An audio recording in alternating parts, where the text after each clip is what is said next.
Okay, good afternoon. Nandito po naman tayo sa ating duty tuwing hapon. Of course, ang pagpapakain ng chicken.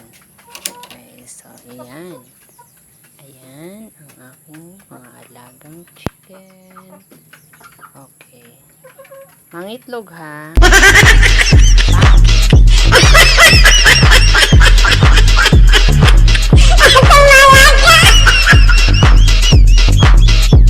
So, and then, katapos yan, tingin-tingin sa aking kunting garden.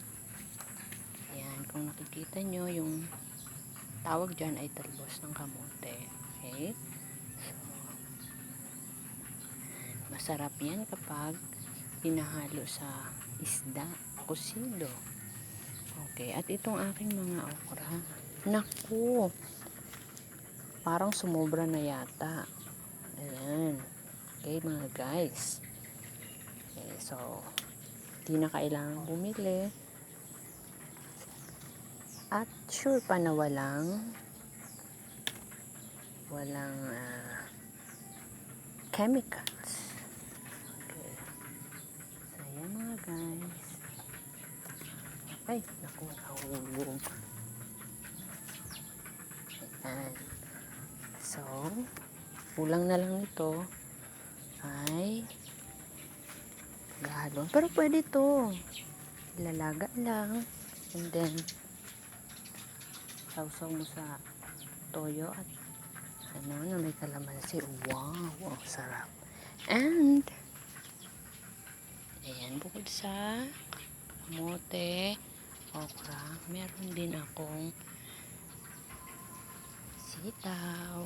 Ayan, mga guys. Ayan. Ayan. Naku. May mga ready nang i-harvest to mga guys. Ito oh. Okay. Ayan. So, kailangan ko ng gunting mga guys. Mamaya na lang yan.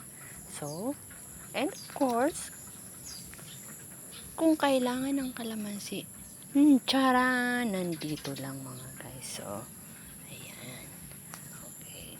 Meron akong 15 trees of calamansi. Ayan. Naku, anong nangyari sa'yo calamansi?